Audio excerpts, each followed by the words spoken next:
They should willingly close their shop by themselves and then come and sit down with us. We'll give them Wednesday, 2 o'clock, for their leaders to come and sit down with us.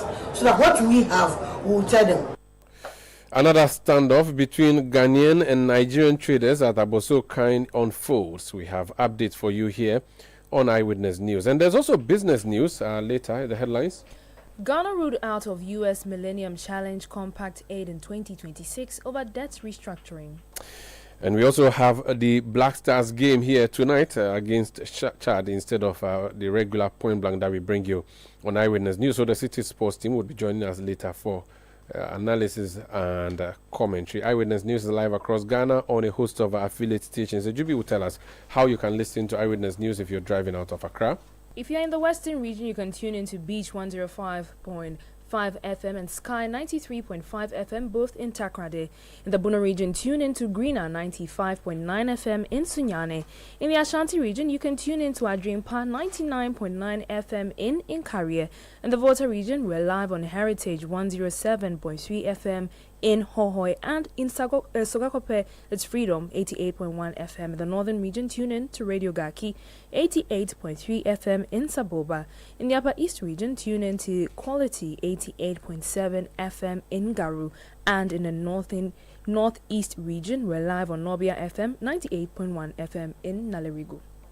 And we are also on citynewsroom.com. That's our website. We are also on YouTube. Just look for Citi FM. We are also on Facebook. Look for Citi FM and follow the stories that we are bringing you from that particular platform. Now, if you want to send messages to the show, 0549 986 996. That's a platform, 0549 986 996.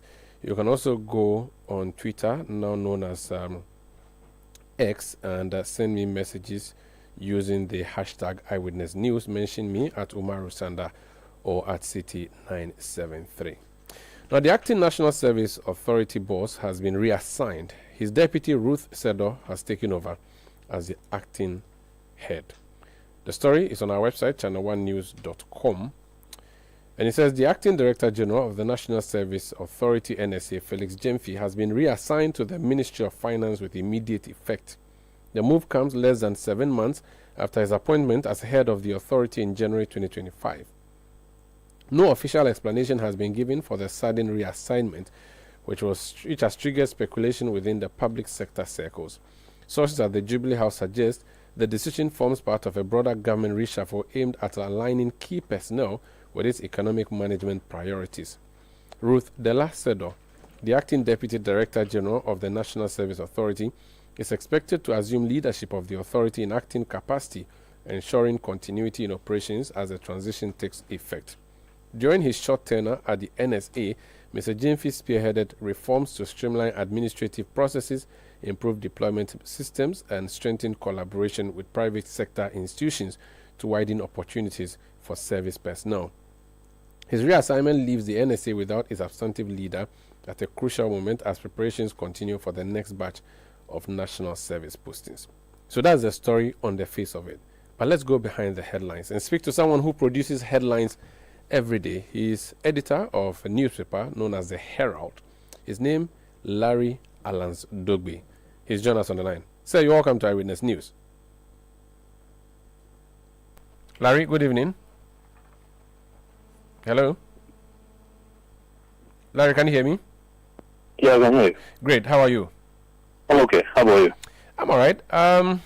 This NSS issue has been long in coming, hasn't it? The reassignment of Felix on the face and surface looks like, well, it's just a reshuffle that is being done for realignment and all of that official language that is used. But there has been controversy around the NSS or the NSA. While there are some prosecutions that are supposed to be ongoing, there are issues around the system used in operating the national service scheme itself. You have done multiple stories on the NSS. What's your reaction hearing about this reassignment today? Thank you. And thank you to our listeners. I'm a bit scandalized. Scandalized because then this whole thing has to do with confusion between the minister and then the director general who is being moved out from the institution. Now, the confusion has to do with the discovery of the ghost names that became, issue headlines and all over the place. Now, Sandra, the minister feels that a new system has to be developed, which is supposed to, in his words, to ensure that the security and then transparency, and also to ensure that postings are quite monitored. As in, when personnel are posted, somebody you can easily verify where they are and what they are doing, and whether or not these are no ghost names that have been put in the system. And so he wants a new system designed. Now that is one. The Director General feels that no, there's no need for a new system. But the institution already has a system that is working.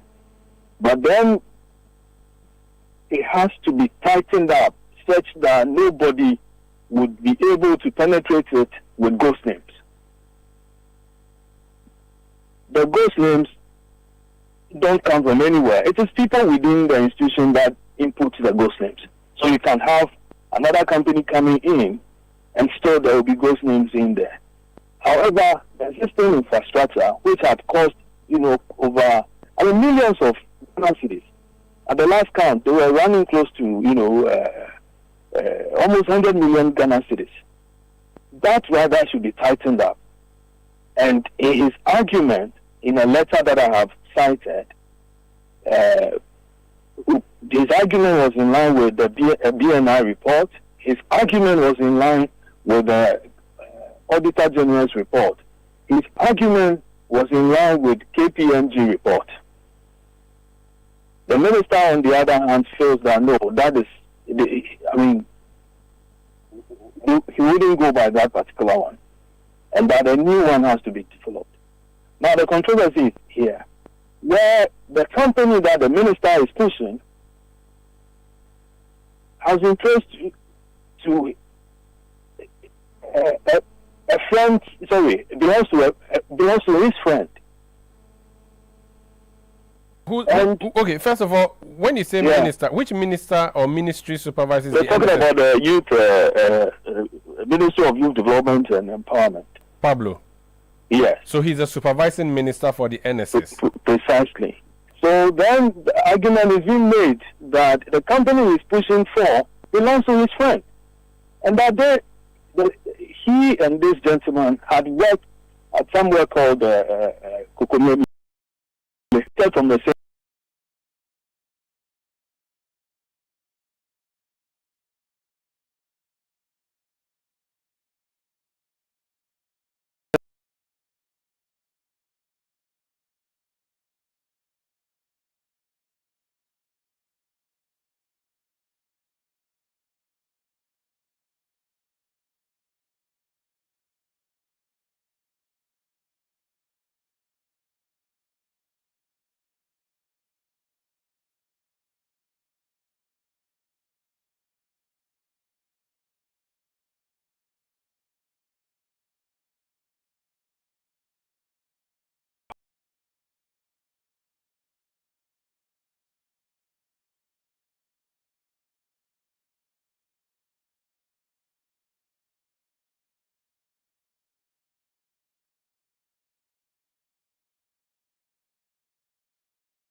those ghost names, you can easily trace them, and that there's no need whatsoever to go and develop another platform at huge sums of, of cedis or even dollars in certain cases. But I think the back and forth, maybe there wasn't any agreement, and then we are where we are today. So that is my information as far as the issue is concerned. In the process, stories have been planted in the media by, a certain session to paint a particular individual black and all that. That is another matter altogether. But this investigation is not something that started from us, as in the Herald. It's not something that we started yesterday. It's something that when the issue about the ghosting popped up, I can be blunt with you. I spoke to Gift Owari, and she told me that there was a certain confusion over this particular matter. But there's a competitor who wants access to this particular, platform or the NSS posting, and has been all over the place trying to demonize certain people and so on. And so I'm not surprised that we are where we are today. Does it then mean that the NSS boss, Felix Jemfi, possibly disobeyed or disagreed with his minister, and that's why he has been axed? Oh yes, I've seen letters that shows that he was in total disagreement with the minister, and I've seen letters from the minister to the board chairman directly that they should develop a new. These are his words. A new system has to be developed. Now, when you go back, Sander, you are told that even before that letter was written, a process had commenced with Haftel going around, collecting data from institutions and so on, that they had been awarded this particular contract. They had been awarded this particular contract. I've had people within your institution, as in your institution, Sander, tell me that Haftel, has mentioned it at certain places that, or to them, that they've been given. You have just 1 minute remaining. Apologies for that.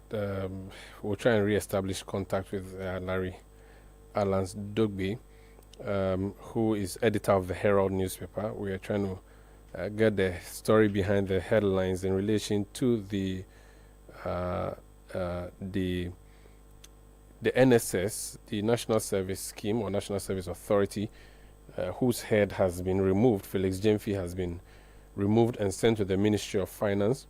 He has been reassigned there. We don't know what desk he's going to occupy, if he'll be occupying any desk at all, and how big that desk would be at the Ministry of Finance. But suffice it to say, he's been removed, and Larry Alansdogbe is of the view that this is due to a disagreement or a conflict of interest situation or conflict between him and his minister. Let me go back to Larry. Let's continue. Larry, apologies, we lost you there. We're grateful that you're back on the line. You may continue with your submission. Yeah, so I was saying that the process looks very opaque. I am told that even before this whole thing started, meetings were held and that instructions were given by people at the ministry that listen, write to PPA and then tell them that we are procuring another platform. And then the question was asked, why are we procuring another platform instead of correcting what we have, which has been in place, for the last 10 years, last 7 years, out of a 10-year contract that had been signed. And that at the expiration of that contract, we retained all the hardware, software, and other devices that, we had paid for. So let's not shut down this particular platform. Let's rather correct it. Let's perfect it. And then we can deploy it rather than spending additional money to procure another software. Nobody was ready to listen. And, where we are, Omar. How high up is the opposition to what Felix Jemfi was trying to do? How high up in the government was the opposition? I've heard a lot, or we picked up a lot. but let's for strategic reasons, say that it's at the ministerial level. Although people at the presidency are aware of it, and even the presidency, people at the presidency are aware of it. They know what is happening. So at the end of the day, the minister gives policy direction, and so perhaps the minister and the ministry and the minister who goes to cabinet may have better insight than a lowly director of an authority. In the clash of things, based on your knowledge on the workings of government, did the director not have to defer to his boss, considering that at the end of the day, the buck stops with the minister and ultimately the president, and to think that the minister would have the ear of the president? They may know things that the director did not know, and so to that extent, if he pulled his side of the rope and they pulled their side, he ought to reasonably have loosened his grip, and the failure to do same is what has led him to be reassigned to maybe a desk with a few newspapers on it. Yeah, you're right, but the point is that it had gone beyond the director or even beyond the ministers to the presidency ordering that there should be a DNI investigation. The presidency ordering that there should be an auditor general's assessment of that. There's also a KPMG report over this. There's also a NIA input in all this. So, let's say the presidency has the benefit of all these institutions, okay? The inputs made by these institutions. So it's better placed to see that, the BNI says we should tighten the thing, and that the platform is good. Here, KPMG says that the platform is good. We should rather do this. NIA had made input. Okay, Auditor General had also said this. So, I don't know if I've responded, to your question, but there is a benefit if they are not taking on board what the Director General is saying. How about the institutions, credible state institutions that have made input into this matter? Are they also, for want of a better word, also compromised? Where do we go from here, considering that there's been a lot of controversy, scandal, corruption allegations around the NSS, where we have been told there's going to be a reset? Does it sound like a reset to you in dealing with issues of corruption and ghosts at the NSS or not? If the authority, I think the authorities or the presidency would want to really take a very good look at this whole thing again. They should read the various reports that have come out of, this ghost name investigation, or else you have additional ghost names, or it's rather the ghosts that are already there that are chased out the Director General for more ghost names to enter. Because listen, we dealt with these ghost names, before during the first Mahama administration, where the Director General then Abbas, somebody, together with so many other directors below him, were prosecuted. Now, less than 10 years after that, we've gotten additional ghost names to a point where, people are now being put before court. Certain amounts of monies are being retrieved from them. Umaru, did we go or did we come? And if reports are out there that, listen, let's tighten up the loose ends.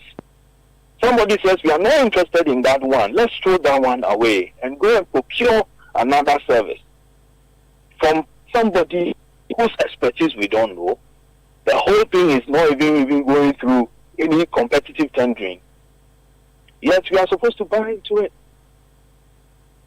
Listen, Felix Zempi could be moved away from there, and Haftar could be given whatever it is.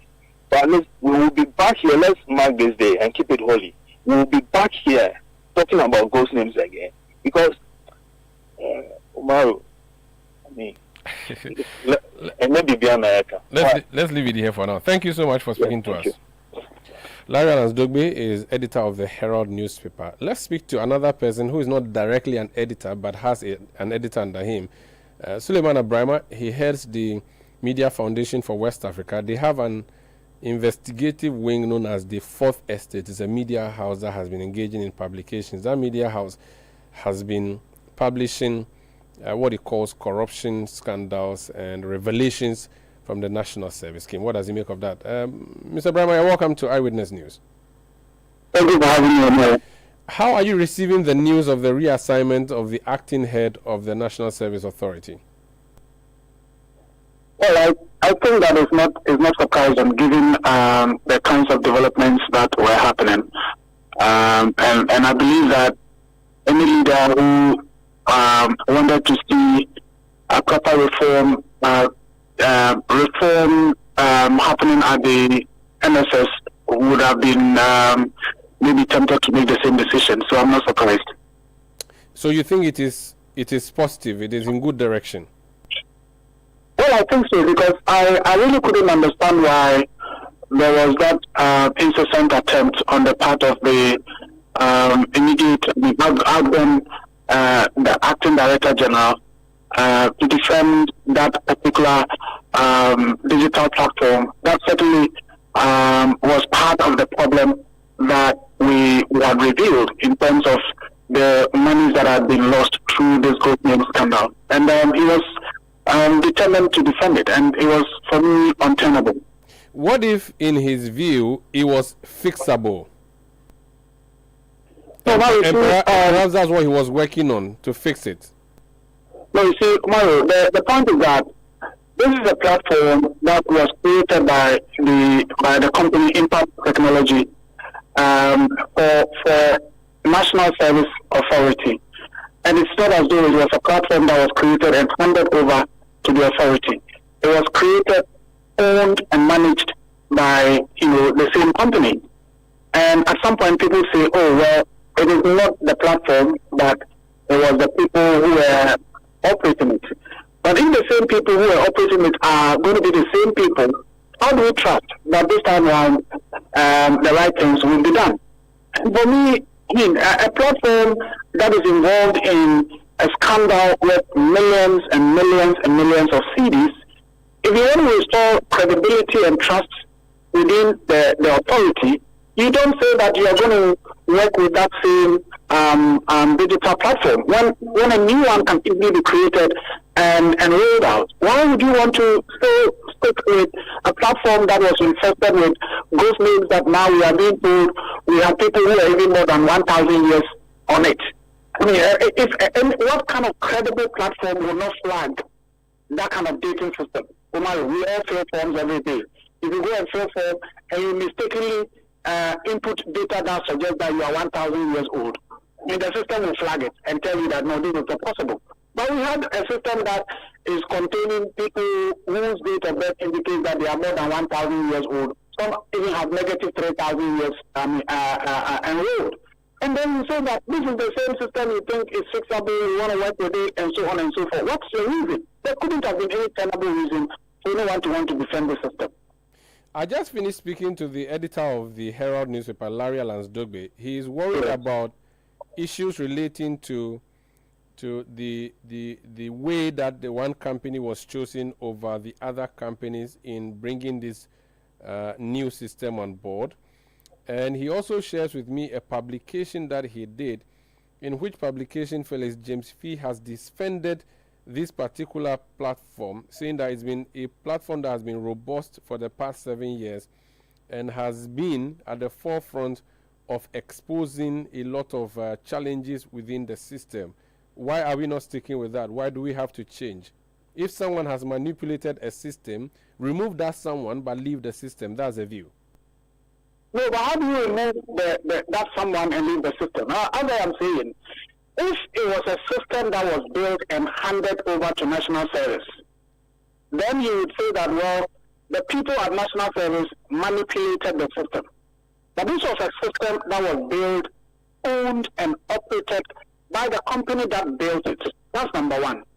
Number two, Omaro, in the beginning of this whole series, We pointed to how Dr. Mahmoud Bawumia visited the NSS then, now NSA, and was told about how the system they are using, the metric app they are using, has been able to help them to clear thousands of ghost names, as a result of which the state has saved millions of CDs.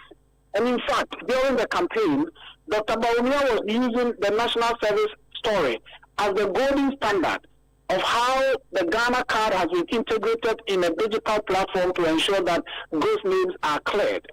When Mr. Jemfi took over, he also said, well, within the last 6 or so months, through the system, he's cleared a number of whatever. And yet, when an audit was done, it is the same system that, we got people who are, as we call them, the Methuselahs, and in fact, toddlers, people who are less than 10 years, people who are even 0 years, and so on and so forth, all enrolled. And then you're telling me that a system that allows for this to happen is a good system, a system that would allow for multiple index numbers, different, just simple paper. Instead of Ghana card, people can just put in a paper to represent an ID card. You can use Citi FM, your work ID card, to put into the system to represent Ghana card. And we are saying that the company that built it is the operator. Does it mean that the operators didn't see that these things were happening? If they didn't see, what do we justify? That this is a robust system as they want us to believe. But everything points to the fact that this cannot be said to be a robust system. And if it was, then it means that the operators and owners of the system were the ones who allowed certain things to happen. And they continue to be the owners. So how do you justify this? Larry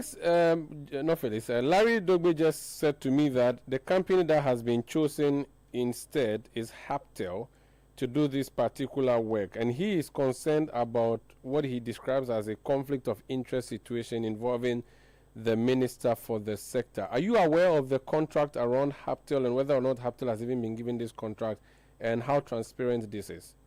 No, I don't know. No, what I know is that the minister had instructed that the board should constitute a transition team, and as far as I know, a transition team has been constituted to ensure that the rollover, or the transition onto a different platform happens. And this is also in line with the directive that was given by the president. The president, in his directive to the minister, was very explicit. He said, 1, an audit should be conducted, and 2, a process should be rolled out, which should be a multi-stakeholder process to ensure that a new system is built and implemented. So the president's directive was not even on the basis of whatever the outcomes of the findings would be. I think the system had been so discredited to the extent that no one, would even want to think about having the same system running. And so I don't know which company has been given the contract. And of course, we would continue to monitor. All of us should have interest. It's a state agency. All of us should have interest in whatever system that is built and rolled out. And at the end of the day, whether it saves the public tax monies or is going to create the same problems for us. Very well. Thank you so much for speaking to us. Thank you very much, Omar. That's Suleiman Abrema. He's Executive Director of the Media Foundation for West Africa, which owns the Fourth Estate publication, which has been generally involved in the conduct of investigative journalism. This is Eyewitness News on 97.3 Citi FM. We are coming to you from our studios in Accra. I am Omaru Sandamado here with Ejubi Wiafe Akentin. Let me bring some of the messages that you have sent through on our WhatsApp platform, and if you want to send your message to, it's 0549 986 996 0549 986 996. Baba Chairman sends a message from Tamale, and he says it is obvious that this government is composed of square pegs in round holes. The persecution of political opponents is loud enough for any careful observer. Karma shall visit when power flips. Baba Chairman, power flip. Go chair. Wait, maybe like 4 years at least. Let me bring other messages. Forgive my mischief. This country does not belong to a single one, so the law is the law and no one is above it. That's Abi National in Wa. Abi National, I think you should start using your real name, because Abi National is the name of a company, as I remember it was. I don't know whether that's the company that is sending. Henceforth, kindly use your real name so we can properly acknowledge you.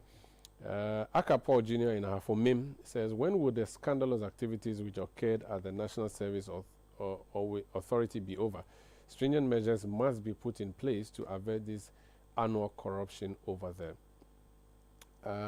Kekeli Bansa, John Kekeli Bansa sends a message and says, so Haftel is not for Baumia after all. Very refreshing. Send your message to 0549 986 996 0549 986 996. News. Be there as it happens. Luck is everywhere for everyone. Yeah.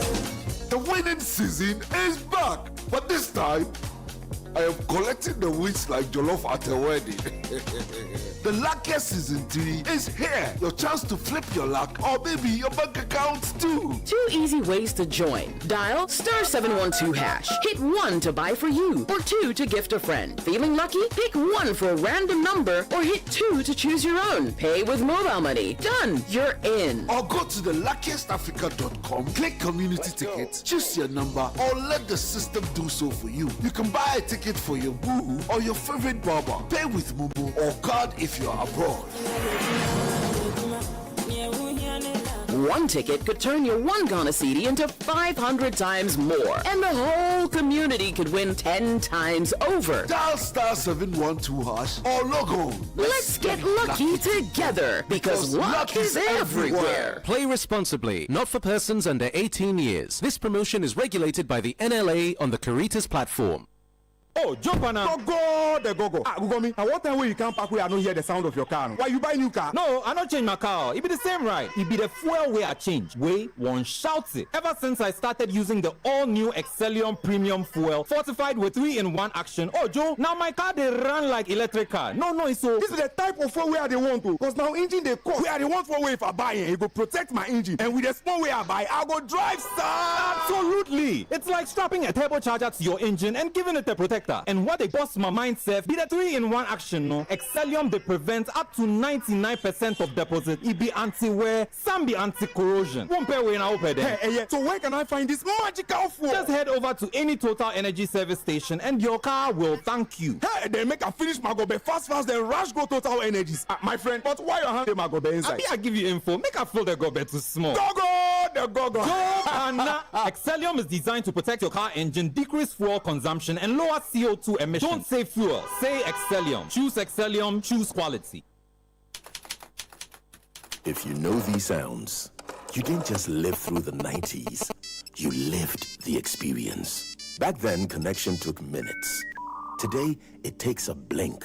You express yourself with memes. You hold video calls across continents. You say hey to an AI who responds, "Hello, Kwame." You order rides, dinner, and dreams all from the palm of your hand.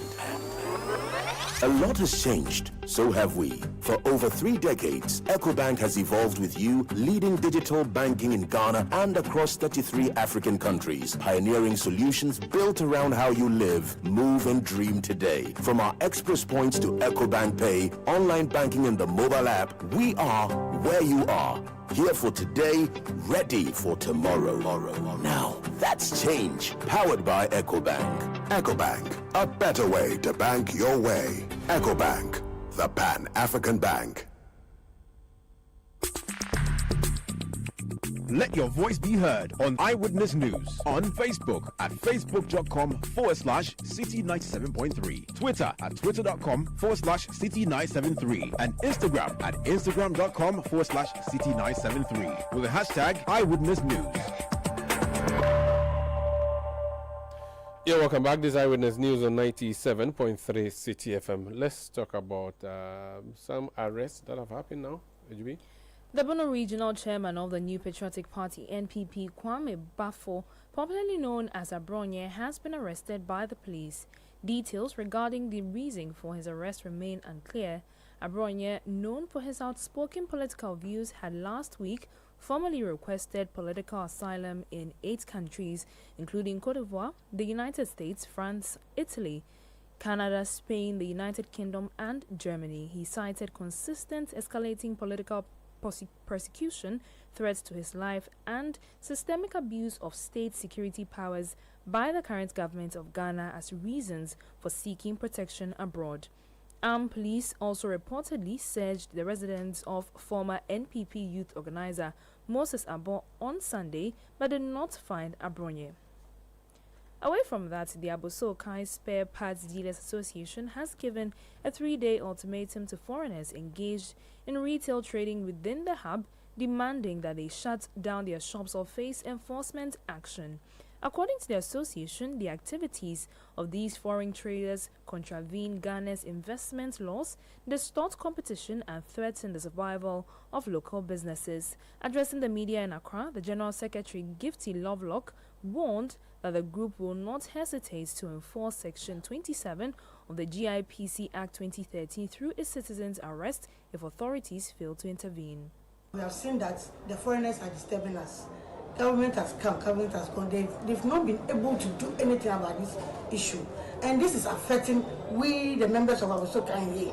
And so we are taking it upon ourselves to handle this matter internally, giving them information that they should willingly close their shop by themselves and then come and sit down with us.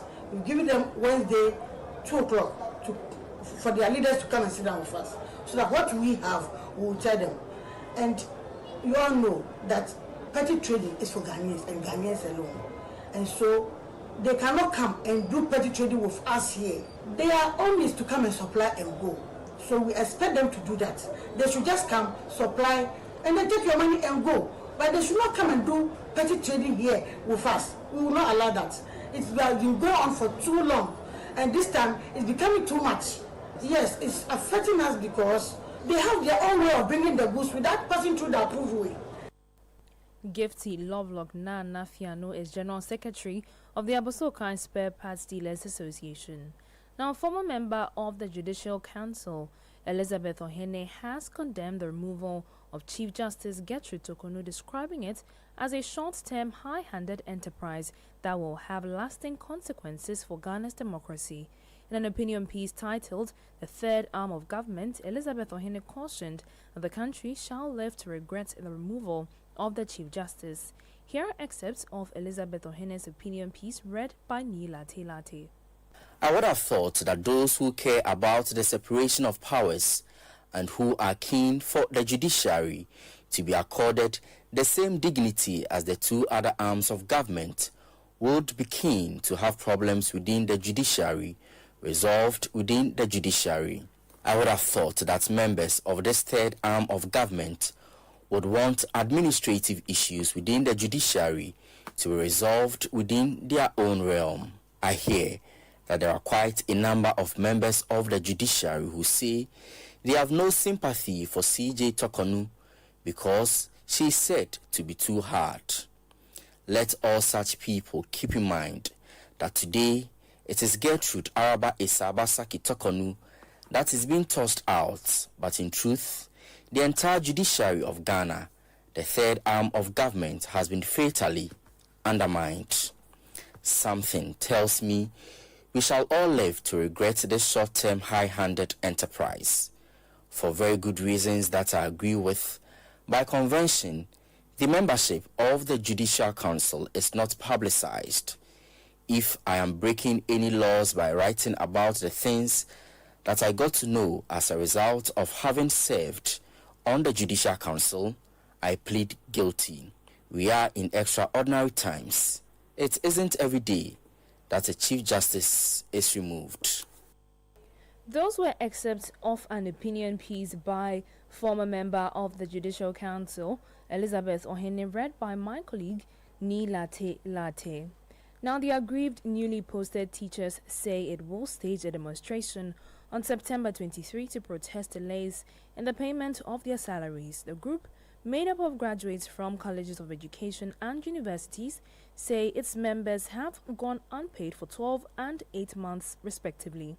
Describing the situation as devastating, the teachers say they are struggling to meet basic needs such as rent, food, medical care, and utility bills. At a press briefing in Accra, the group's lead convener Simon Kofi Nate appealed to President Mahama to intervene and press the Ministry of Finance to release funds for payment.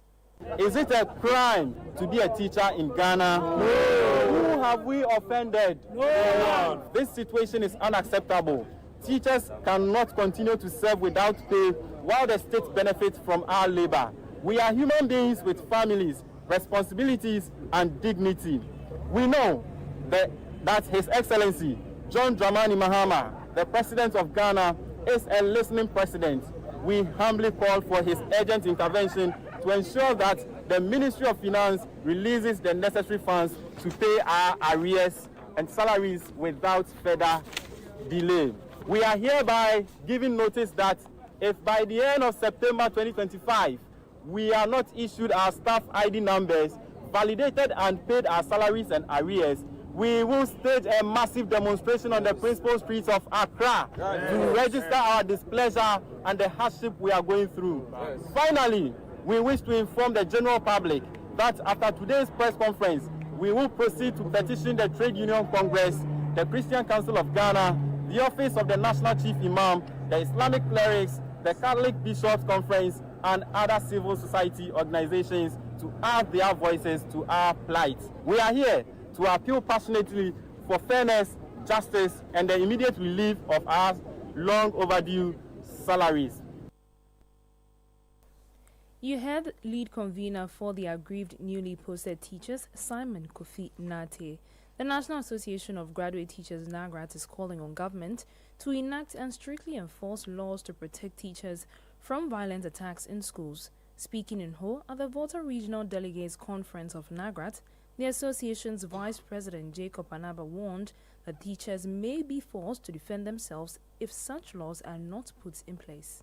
That is why we are working very hard to ensure that we beef up security in our schools. Not necessarily people from the security agencies, but in our schools. Our security men should be beefed up so that in such circumstances they can easily come to their aid. Then also, as I indicated, our teachers should also be trained to be able to identify the red flags.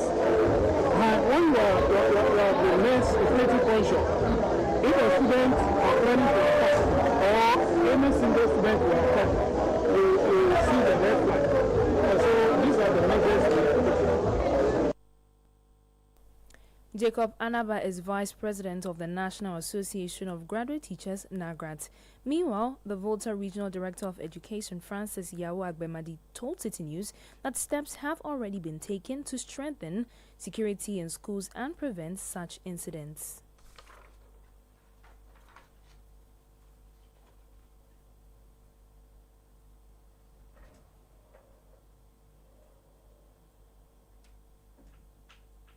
That is why we are working very hard to ensure that we beef up security in our schools. Not necessarily people from the security agencies, but in our schools. Our security men should be beefed up so that in such circumstances they can easily come to their aid. Then also, as I indicated, our teachers should also be trained to be able to identify the red flags. When you are the next safety conscious, if a student are planning to attack or any single student will attack, you see the red flag. So these are the measures. Volta Regional Director of Education, Francis Yawo Agbemadi. The Kumasi Metropolitan Assembly, KMA, has denied authorizing a demolition exercise across from Colombia in the Ashanti region. Scores of traders were left stranded after the exercise, which was reportedly carried out by unknown persons around 2 a.m.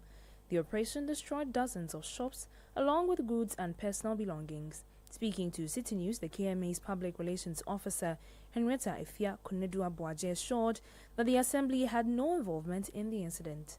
KMA is not behind the demolition. Actually, we have no idea what happened this dawn until the honorable member for the area drew our attention to it. But my checks at the special planning and then the works department of the assembly states that the owner of this place, the building there, has come to KMA to request for a permit to build a structure.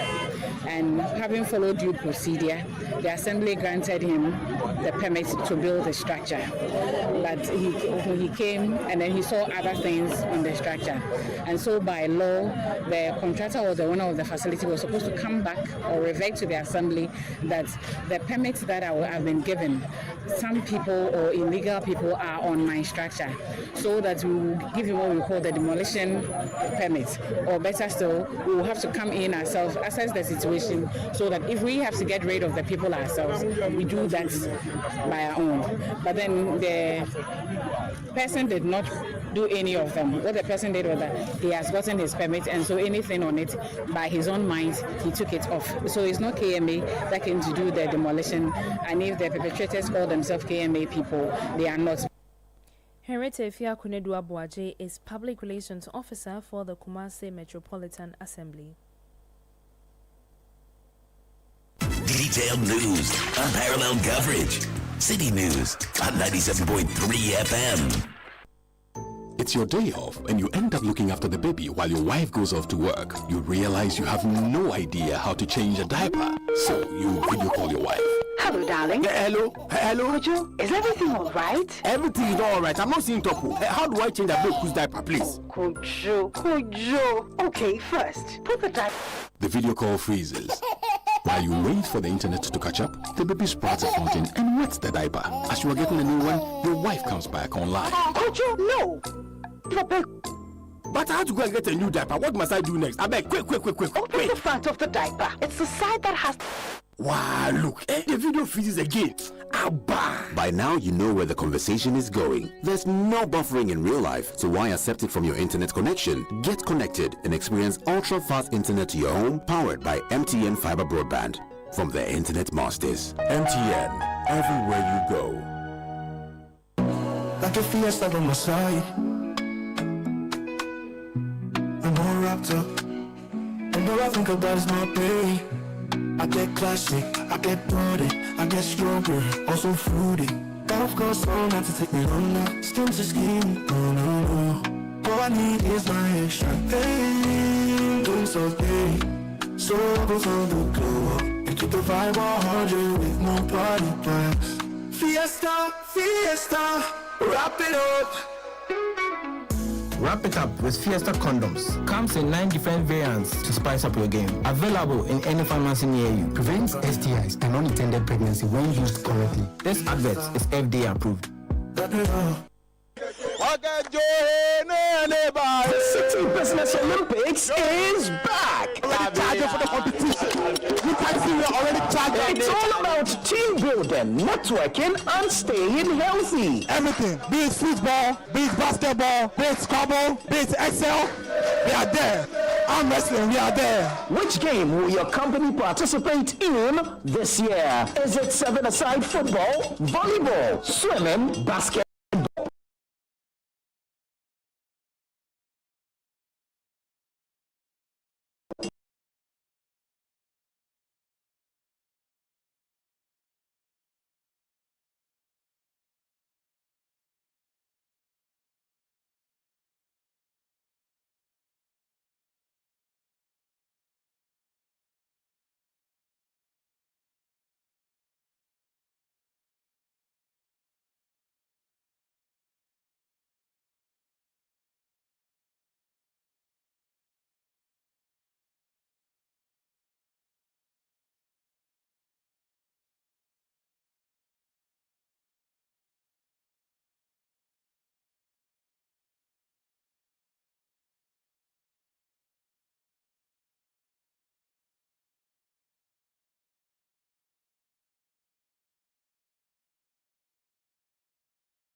Interest rates, trading across Africa, or sending money. If you want the best digital, turn to UBA, Africa's global bank. Eyewitness News. Be there as it happens. Get the details. Every significant financial transaction, every market movement, and all the policies that affect your business. Citi Business News. Be informed.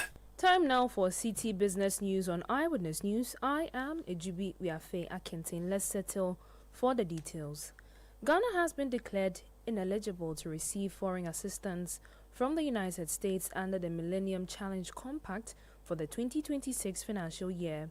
According to the Millennium Challenge Corporation's candidate country report, the restriction stems from Ghana's debt default. The report notes that Ghana's eligibility could only be restored once a debt restructuring agreement is secured. Ghana is amongst 18 countries listed as candidate nations but barred from receiving U.S. economic aid under existing legal prohibitions as of August 6, 2025. The MCC says Ghana's status could change depending on future determinations or progress in debt restructuring talks. Now, government is banking on its 24-hour economy policy to expand Ghana's labor force and create new opportunities for businesses. Chief Executive Officer of the Ghana Enterprises Agency, Margaret Ansay, disclosed this at the just-ended This is Ghana exhibition held at the Ifwa Sutherland Children's Park. She highlighted the critical role of small and medium-sized enterprises in driving growth, adding that the policy is designed to boost productivity, generate more jobs, and enhance competitiveness across the economy.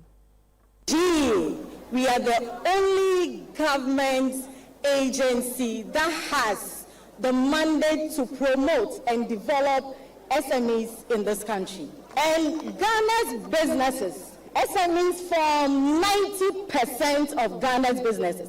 Therefore, Mr. Chief of Staff, GEA is the DNA of Ghana. We acknowledge all the organizers and our media partners, and seeing the Chief of Staff here is telling us that President Mahama is so serious about the 24-hour economy.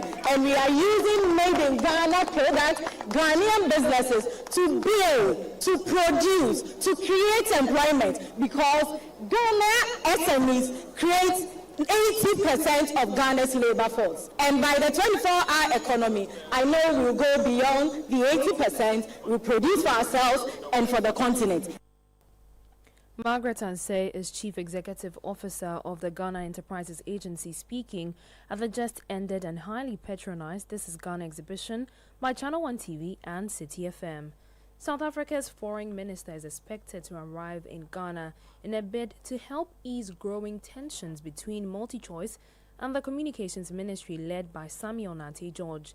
It follows weeks of public outcry over rising subscription fees and directive from the National Communications Authority for MultiChoice Ghana to justify its pricing model.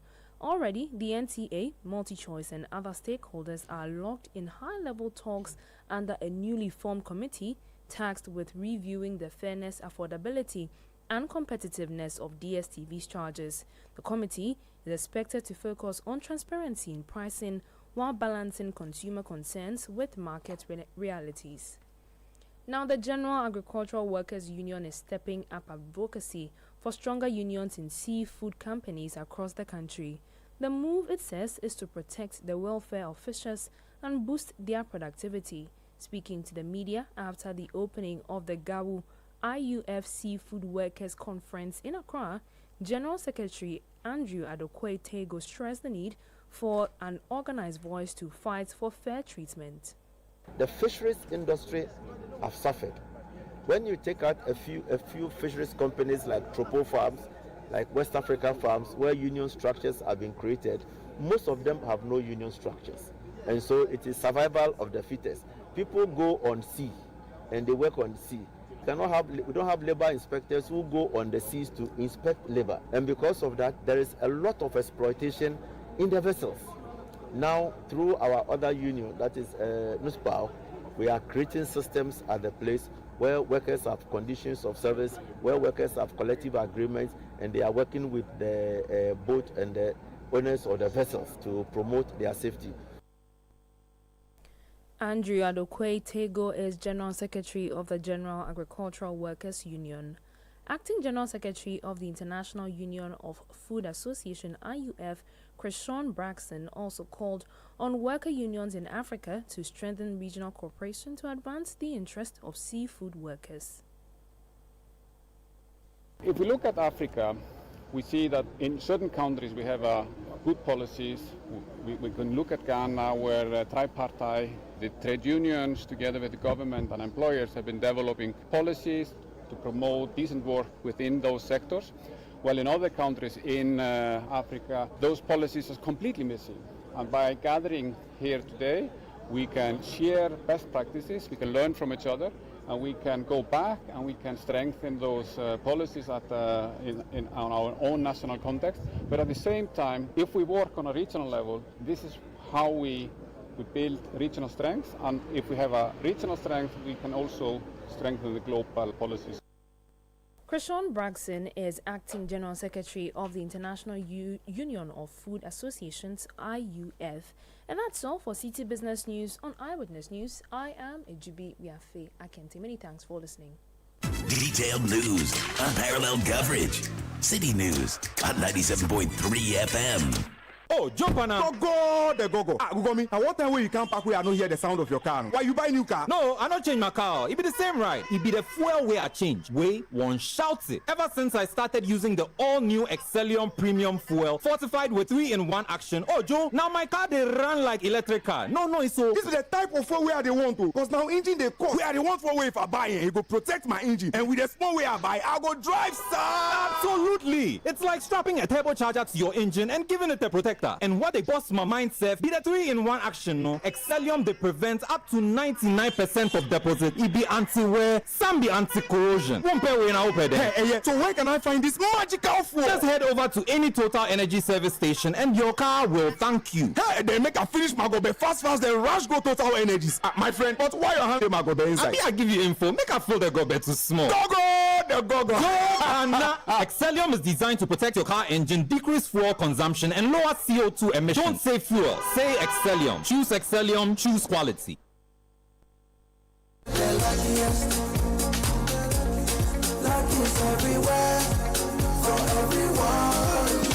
This year is going to be sweet. I don't just feel it, I know it, because the Luckiest Season 3 is back. And I'm about to show you how to grab your golden ticket.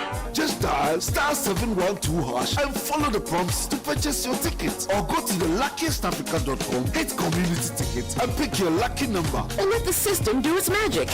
Choose how much you want to spend from 1 to 5,000 Ghana cedis. You can even buy a ticket for someone else. Be someone's hero. Payment? Easy. Mobile money in Ghana or card if you're international.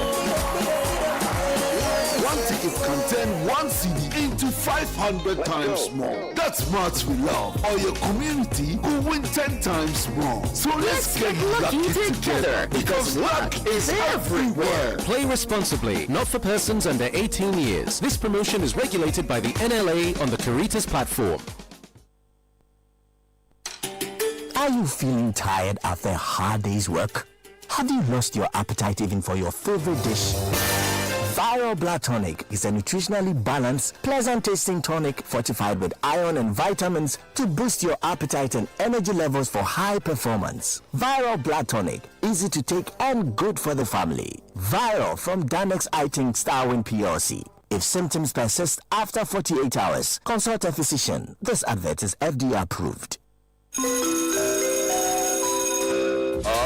Announcing Ghana's first unlimited photocopier leasing. Yes, from just 983 Ghana cedis, you can lease a multifunctional photocopier and print unlimited. Yes, unlimited and free paper every month. Guess what? That's not all. Toners, repairs, and maintenance all are free. And oh, I'm not kidding at all. And we cover the whole country. Yes, the whole country. What are you waiting for? Just visit us at www.valexlease.com or call 0244 644048. I repeat, or call 0244 644048. Remember, terms and conditions apply. Valix Lease, affordable document management solutions.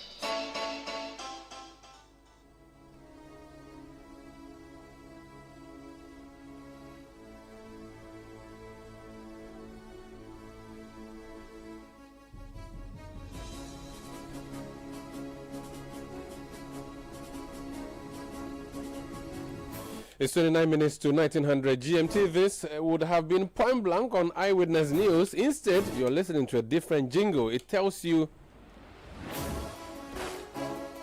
there's something else at play tonight.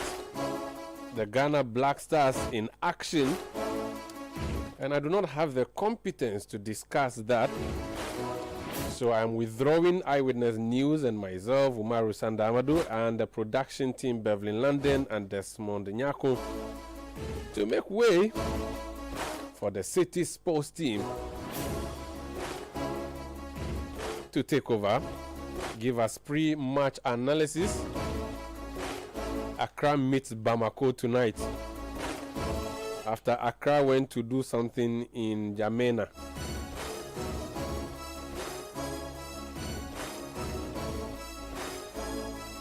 Isaac Gabriel Milito. Isaac Gabriel Milito is with the Citi Sports Desk, and he's here in studio with me. Brother Ike, you're welcome. Sanda. Why are you laughing? Thank you, Umaru. How are you? I'm fine. Why are you laughing? I don't know why you guys keep doing that. Doing what? I don't know why you keep putting my government's name. What's your government name? Gabiofe. Yes. Yeah, so why do you keep saying... Your father bought Shinak and they named you Isaac when you were born as a baby. I'm sure they killed a ram or something and they called you Isaac. In fact, Isaac in the Bible, very big name, and you are dodging Abraham's son. I'm not saying I'm dodging, but I'm saying that people are used to Gabi. a certain name, which is Gabiofe. Or a.k.a. Isaac. Talk to me about tonight. I see that you are in studio with... I was going to use an adjective. Let me not use it. I was going to say an Obroni man. Yeah. But I won't say it. My name's Fifi. No. Fifi, speak to the mic. Fifi. Yeah. You were born on Friday. Yeah. Fifi from which country? I'm from United Kingdom. Oh, you're from Yokai? Yeah. Why not speaking in the UK? I said, let me enjoy it before I leave. What is this? Say something in UK English. Let me enjoy. Which part of the UK? I'm from Manchester. Oh. I support Manchester United. You're welcome. No, I'm sad. I mean, wow. Are you a United supporter? No. No. Neither a City supporter. It's because of you that we have deteriorated as a club. So, Gabi, I'm leaving the studio for you. Yeah. Do you have parting words for me, or I should just leave your studio? I think just to give the listeners a fair idea of what's to come. I think everybody who's followed the Black Stars in the last couple of weeks knows what's happening tonight. Match day 8, Ghana taking on the Eagles of Mali. It's a must win for the Black Stars. I say must win because before we checked into studio, Madagascar just beat Chad. So what it means for Ghana or that Group I standings is that Madagascar are now tied with Ghana's level on points, 16 points. Just the Black Stars having a superior goal difference. And so they cannot afford to lose against Mali. But how many people are supposed to come out of the group? Just one. Oh, okay. Yes, Africa has 9 slots. So each team that top 6 group qualifies automatically to the 2026 World Cup. So we need just one winner from our group? Yes, just one. And right now we and Madagascar at the top? Are tied, yes. Madagascar is an island continent. I don't even know what they are. We shouldn't... So it's a big game. You can understand why Ghanaians are not too confident that the Black Stars will win because of that uninspiring performance we saw against Chad in Jamaica. They are saying Otoado should go. I agree. You agree? Yes. Me, the day he left us in Qatar and left... Yes, he didn't return after the Qatar. That was when I gave up on him. Yes, and we went to bring him and you back. see, when we say it's not like we hate him, he's just not at that level. Anyway. That you would have a coach in the Black Stars. Let me leave you and Michael Porter to do your thing. All right. As you bring us commentary. Ladies and gentlemen, we have that big game and pre-match analysis coming up in a bit.